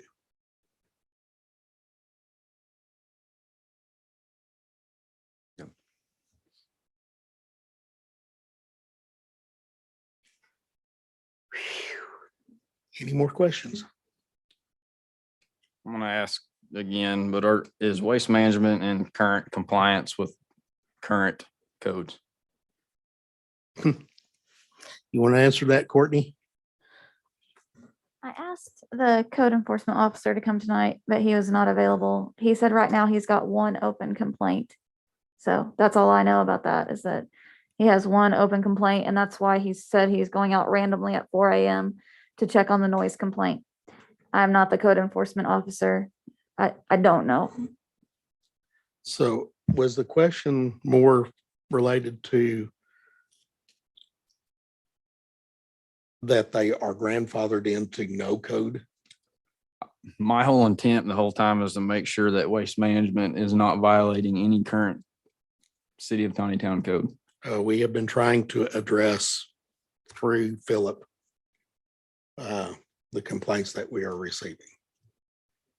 Yes, go ahead. Yeah.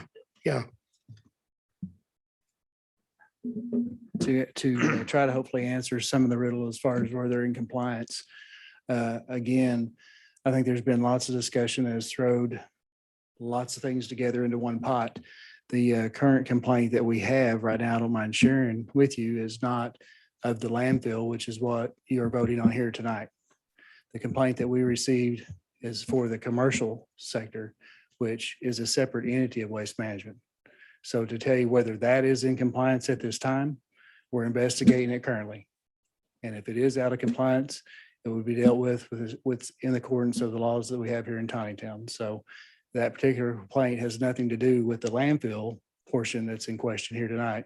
And that's why I think that we've gotten a little off into the weeds, a little sidetracked on a lot of things, and that we're trying to work through together and try to segregate what we know and what we have to deal with in the future. So thank you, sir. Mayor, while you're there, I'm sorry, I have a question that I think we've talked about before, but maybe they don't know.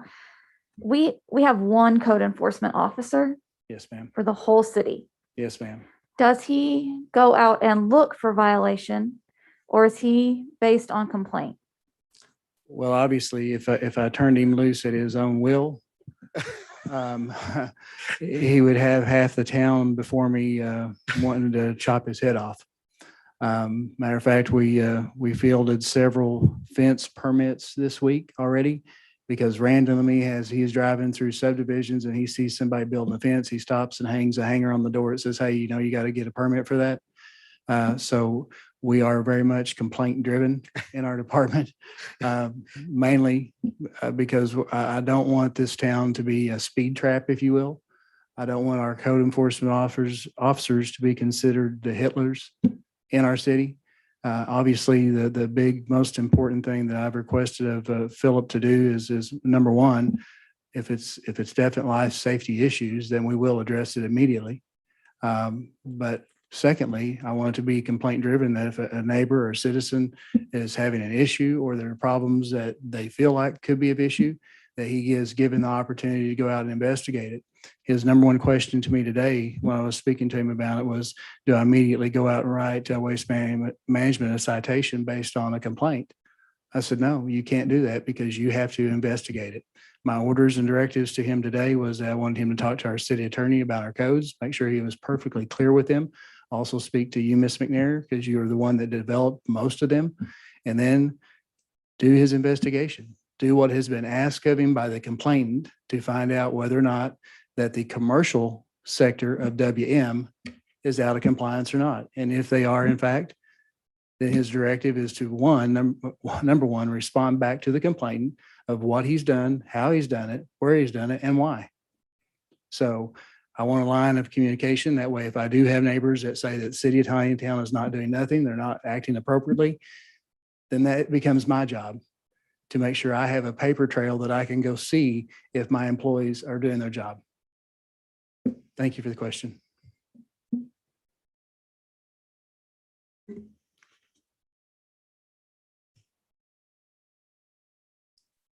Any more questions? The fence that's missing. Is that code? Does Waste Management have to have the fence that they're supposed to put in 30 to 60 days? Currently, are they doing that as like a favor? The code or the fence that's missing behind Miss Russell's house? Yeah, I think that could be attributed to a nuisance. It's dangerous to leave it open next door. A Okay. small child could wander over. And they have agreed and it's in writing, so. I spoke with Philip with DC Sparks today, and he said that they are supposed to do it, but Waste Management hasn't cut him a PO yet. I don't know. I think Dave Conrad was the one that was sending emails on that.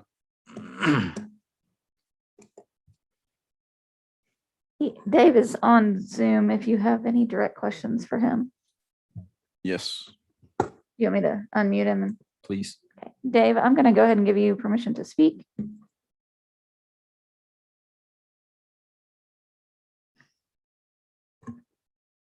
Dave, can you unmute yourself and speak?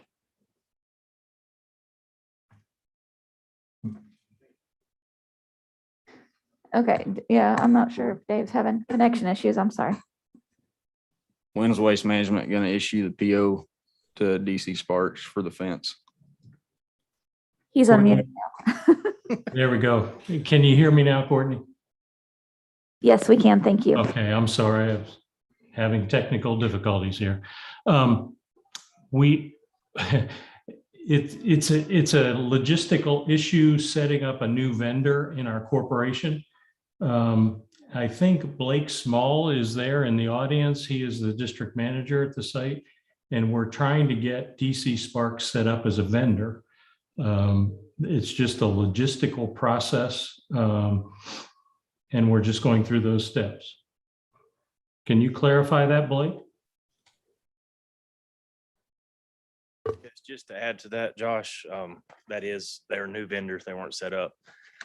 It is kind of a big deal to set up a new vendor, and we were with DC Sparks and getting payment terms. Just typical payment terms are a 75-day pay in a company. They wanted 30. We middle around at 60. So we got that addressed today, talking with Daniel. So we should be moving through that process and be getting them the PO, I'd say by the end of next week. The process may take another couple of days for some people at corporate to get them entered, but after that, we can issue the PO. Okay. He did tell me that once that PO is issued, the material is readily available. Good. Thank you. I have a question about the air quality. At our work session, Paul, Mayor, you had mentioned that there was nothing that we could necessarily put in the regulations at this point about air quality, and we had a conversation about a measure of control of molecular, measure what could be done. And you had a statement of that at the work session that I would like you to repeat if you could. Yes, Tom. Basically, what I told you is that as far as the city of Tontitown goes, and ensuring that the air quality is satisfactory in all of Tontitown, we do not have engineers, we do not have scientists, we do not have a lab here to test that or study that.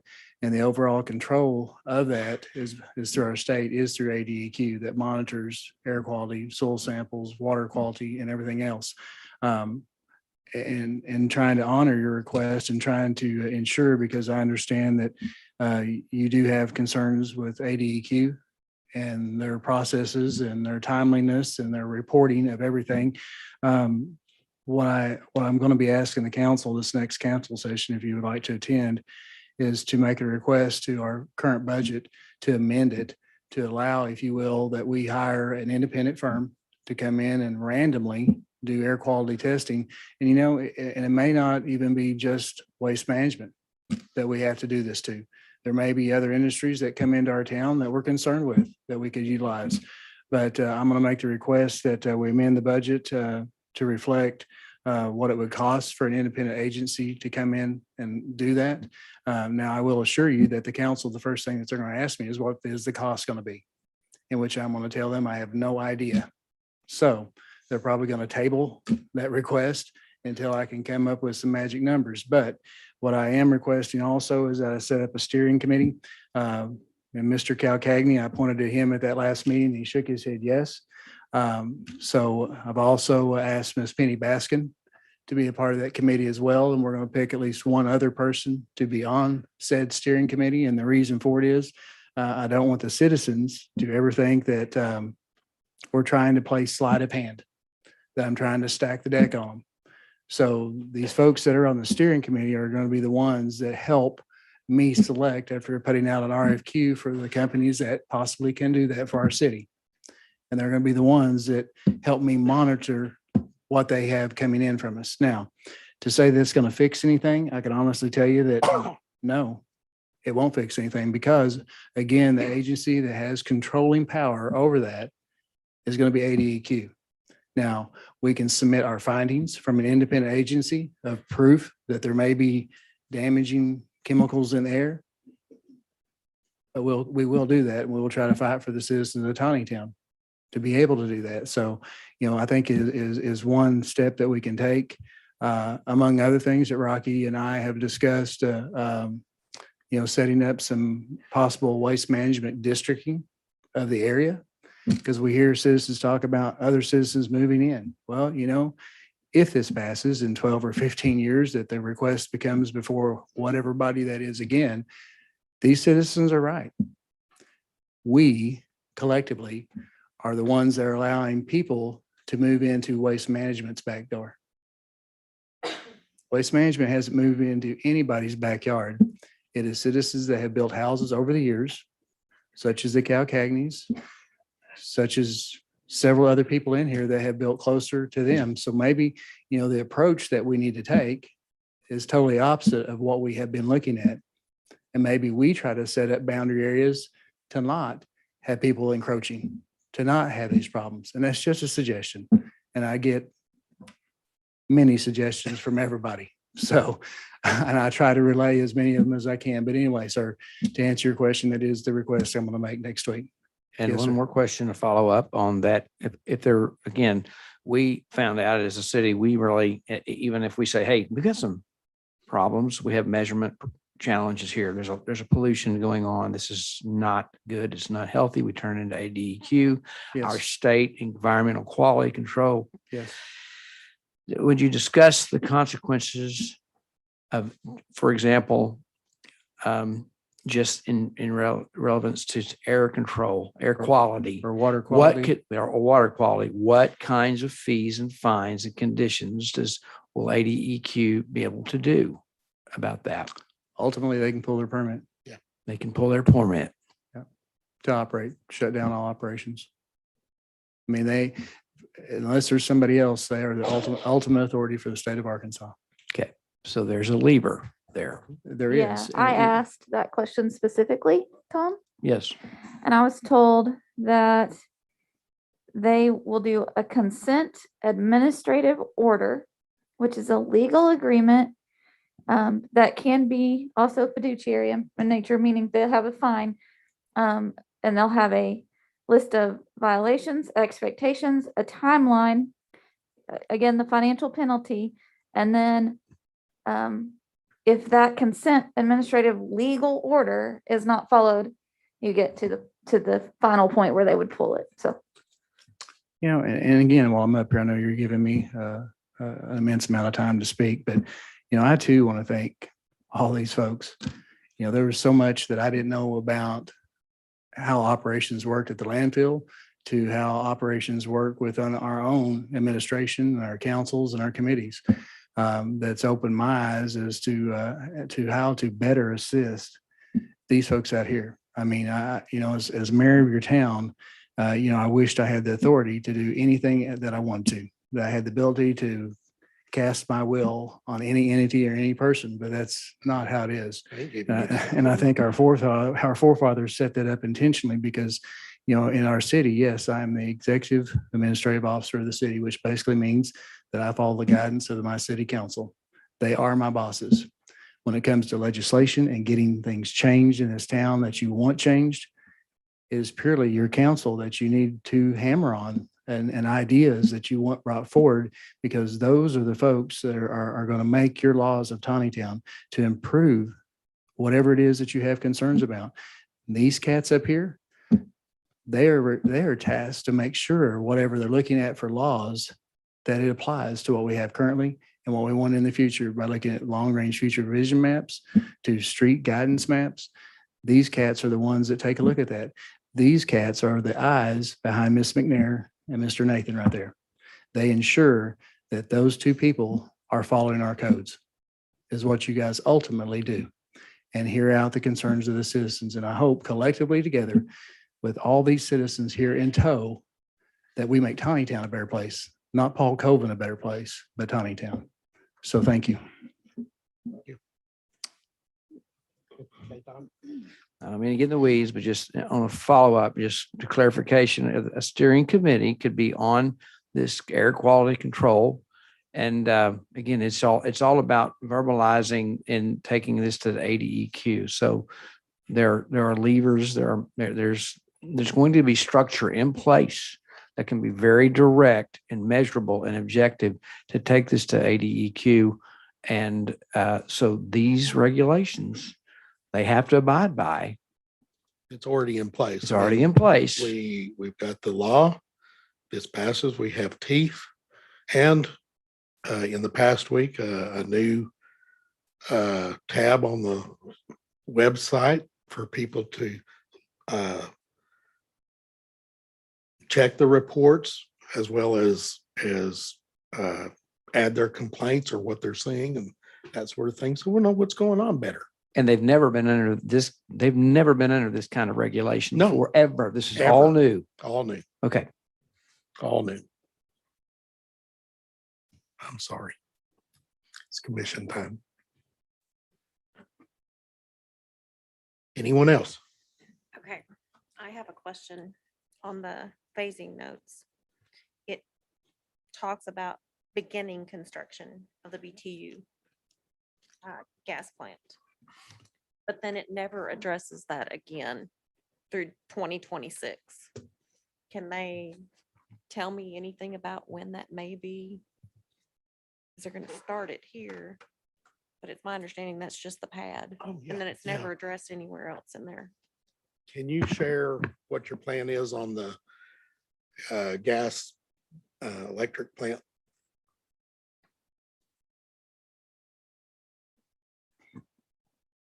Dave, Oh, I'm gonna okay. ask you to unmute again and respond about the timeline for the BTU gas plant.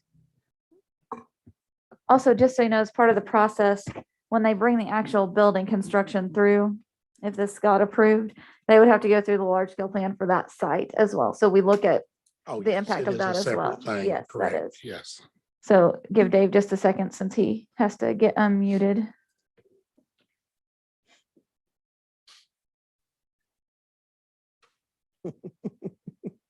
Dave, I see you're unmuted now.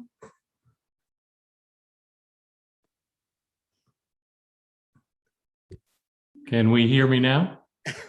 Yes, thank you. Okay, sorry. And multiple buttons to get unmuted. We hope to begin construction this year and be complete possibly in September of next year. Okay. And did you catch that is a separate application? So that will come before us later on. It's not part of this.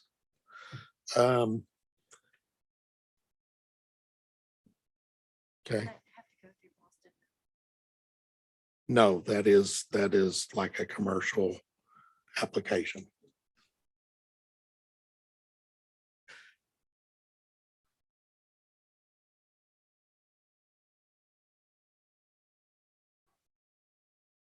will have to go through the approval of ADEQ. It will, It the will, gas yes, plant? Yes, sir. Okay. And it's a permit process of its own.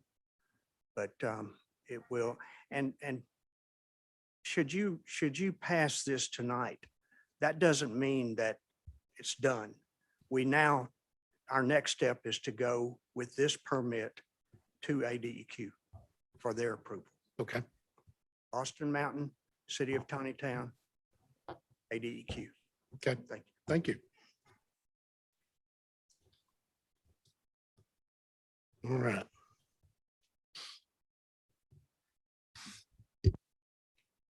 Entertain a motion. I would motion to approve the preliminary large-scale development for Ecovista landfill with conditions and also the additional conditions that we added after. Like the letter. I think there were 7 additional conditions that we Yes. added, yes. I'll second that motion.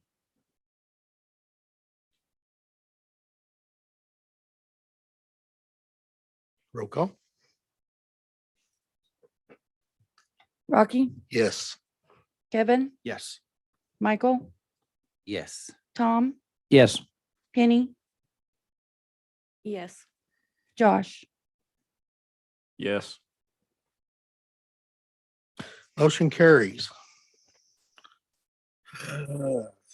Items number 4 and 5 have been tabled.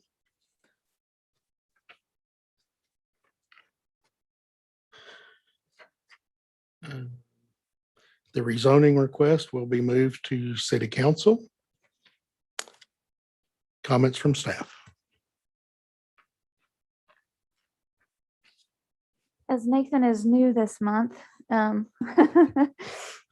don't think we have those reports done. I'm gonna work with him some this month to try and get him up to speed so that he'll know what all we need to present to you. He did include the minute or the upcoming meetings. So there's a city council meeting on September 7th. Is that correct? Yeah, okay. That's the day after. Got it. And then the committee of the whole is September 21st and the next planning commission meeting is September 28th.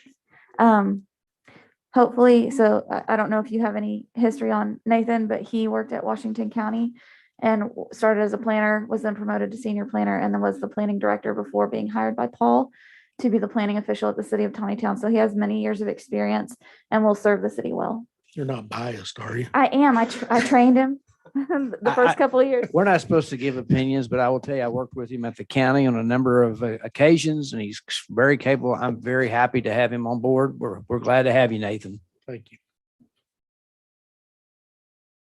I've heard nothing but good reports too.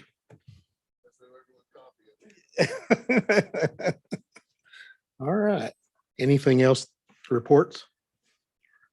No reports? All right. Comments from commission members? Anyone have anything to say? Or you talked out? I would just add that we are trying to accomplish the same thing. Together, we want a quality of life in the city of Tontitown, and I appreciate everybody's very hard work. We know how much we put in, including as citizens. You do see that you have levers of power still remaining. And we expect you to just, I believe waste management is you're going to see a whole new layer of qualifications, cooperation, and they're shown a lot of respect. You have shown respect. We appreciate you. And I'm very proud of the city of Tontitown. And thank you, Mayor Sprouse, for being here today.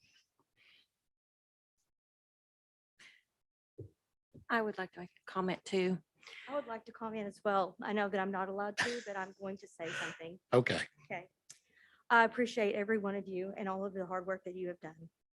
I do want to tell you that it has been very, very difficult living next to that landfill. Very difficult. And as for the DEQ question that you were responding, we have done multiple comments, multiple complaints. They do nothing to help us. So that's what I was wanting to tell him, but thank you. Okay, thank you. Go ahead. Penny. My comment would be that due to the laws that confine our position, my heart was a no. But in order to follow the laws that are in front of us, I had to go with the vote that follows that law. So keep fighting, talk to your city council members. Amen. Anything While else? we're explaining the way we voted, now you done opened it up, Rocky. My whole intent was to make sure that Waste Management complied with current ordinance. I've said that 10,000 times. The biggest ordinance for me was the fence, but we have that in writing that the fence is happening, because that is a danger. I mean, it is. What if it was your kids, you would want a fence there. The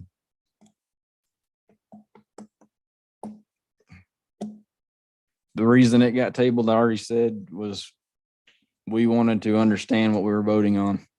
It would have done an injustice to vote last month on it, on our part. Another thing I thought about outside the law part of it is a no vote. Waste Management, I emailed Blake, they employ roughly 71 people. If we were to shut Waste Management down, 71 people need to find new jobs. So that weighed on me. I've lost sleep about it, prayed about it, talked to my preacher about it. That's just a little bit of my thoughts. That's all I got. So.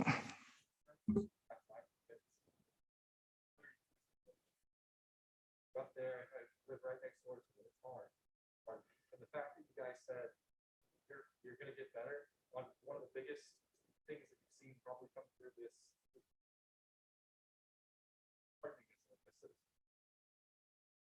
Gonna get better on the next one. Yeah, this is a big one. I promise you, as a commissioner, we're going to work really hard to put proper things in place that haven't been there in the past. I've asked for those work sessions so that we can do that. And many of us agree that there are some things that need to be added. And hopefully we'll work diligently to add those things.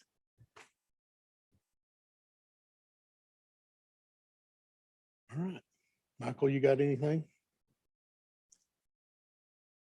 Well, I think this has been one of the hardest decisions, like everyone on the board.